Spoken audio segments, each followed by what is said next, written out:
Telangana MP ఎన్నికల్లో ముస్లిం ఓటర్లు ఇవ్వబోయే తీర్పు ఆసక్తికరంగా మారింది. అసెంబ్లీ ఎన్నికల్లో బీఆర్ఎస్కు దూరమైన మైనారిటీలు ఈసారి ఎవరిని జైకొట్టబోతున్నారు? దేశంలో బీజేపీని ఎదుర్కొనే సత్తా తమకే ఉందంటున్న కాంగ్రెస్ను ఆదరిస్తారా?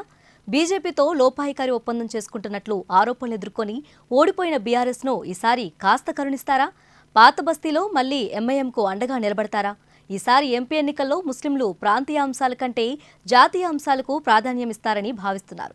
హిందుత్వ అజెండాను దూకుడుగా ముందుకు తీసుకెళ్తున్న బీజేపీకి సహజంగానే ముస్లింలు దూరం. బీజేపీకి చెక్ పెట్టే బలమైన ఆల్టర్నేటివ్ కోసం ఎదురుచూస్తున్న తెలంగాణ ముస్లింలు ఎంపీ ఎన్నికల్లోనూ విలక్షణమైన తీర్పిస్తారని పరిశీలకుల అంచనా.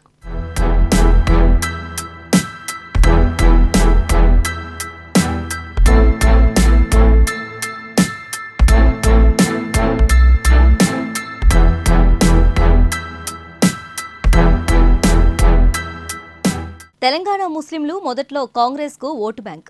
పార్లమెంట్ అసెంబ్లీ ఎన్నికల్లో హస్తం జెండాను ఎగిరేది. టీడీపీ ఆవిర్భావంతో కొందరు ఆ పార్టీ వైపు మొగ్గు చూపారు. 1984 నుంచి పాత బస్తీలో ఎంఐఎం వెంట నిలుస్తూ వస్తున్నారు. జిల్లాలో టీడీపీ బీఆర్ఎస్లను ఆదరించారు. 2 సార్లు గులాబీ జెండాకు అధికారం కట్టబెట్టిన ముస్లింలు గత అసెంబ్లీ ఎన్నికల్లో రూటు మార్చారు. బీఆర్ఎస్ ఎంఐఎంలు బీజేపీ బి టీంలు అని కాంగ్రెస్ చేసిన ప్రచారం ప్రభావం చూపింది.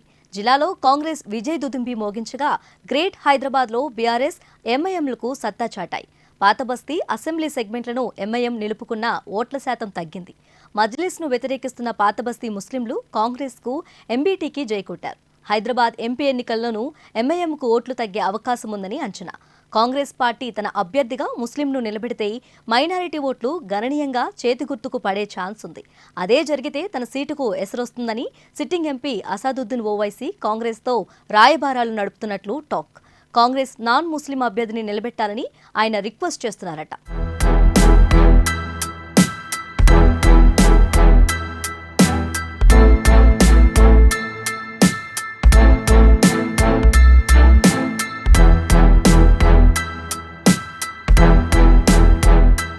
హైదరాబాద్ ఎంపీ సీట్లోనే కాకుండా మరికొన్ని సీట్లలోనూ ముస్లింలు గెలుపోటములను ప్రభావితం చేసే సంఖ్యలో ఉన్నారు. హైదరాబాద్లో ముస్లిం ఓటర్లు 43% కాగా జిల్లాలో 10 నుంచి 18% వరకు ఉన్నారు.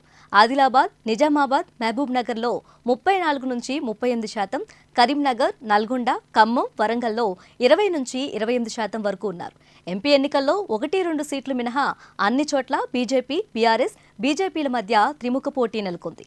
కాంగ్రెస్, బీజేపీలు మెజారిటీ సీట్లను దక్కించుకుంటాయని, బీఆర్ఎస్ 2 సీట్లకు మాత్రమే పరిమితమవుతుందని సర్వేలు చెబుతున్నాయి. ముస్లింల ఓట్లు కాంగ్రెస్, బీఆర్ఎస్ల మధ్య చీలిపోతే బీజేపీ లబ్ధి పొందే అవకాశం ఉంటుంది.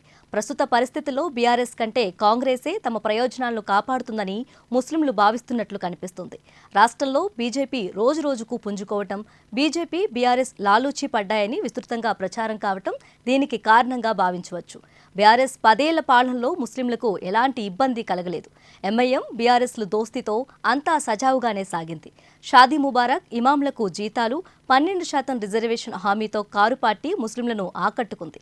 అయితే బీఆర్ఎస్, ఎంఐఎంలు బీజేపీతో చేతులు కలిపి అవకాశవాద రాజకీయాలకు పాల్పడుతున్నాయని కాంగ్రెస్ చేసిన ప్రచారం ఆ పార్టీలకు శాపంలా మారింది.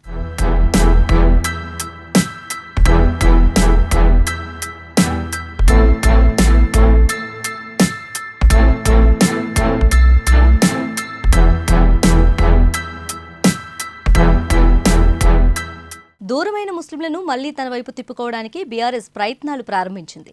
రంజాన్ కలిసి రావడంతో గులాబీ లీడర్లు ఇఫ్తార్ విందులో పాల్గొన్నారు. లిక్కర్ కేసులో కల్వకుంట్ల కవిత అరెస్ట్ను తమకు అనుకూలంగా ప్రచారం చేసుకుంటున్నారు. బీజేపీతో లాలూచీ పడి ఉంటే కవిత అరెస్ట్ అయ్యేదా అని ప్రశ్నిస్తున్నారు. రేవంత్ మోదీతో రాజీ పడ్డాడని, 20 మంది ఎమ్మెల్యేలతో బీజేపీలో చేరిపోతాడని కౌంటర్ అటాక్ మొదలుపెట్టారు. కానీ బీఆర్ఎస్ యుద్ధం ప్రధానంగా బీజేపీపై కాకుండా కాంగ్రెస్ను టార్గెట్ చేసుకొని సాగుతుంది. బీజేపీని అడ్డుకోగల శక్తి సామర్థ్యాలు తమకు మాత్రమే ఉన్నాయని, ఎంపీ ఎన్నికల్లోనూ మైనారిటీలు తమనే ఆదరిస్తారని టీ కాంగ్రెస్ నేతలు ధీమా. కాంగ్రెస్కు డబుల్ డిజిట్ స్థానాలు వస్తాయంటున్న సర్వేలు నిజమైతే ముస్లింల ఓట్లు అందుకు కీలకంగా మారతాయని భావించాల్సి ఉంటుంది.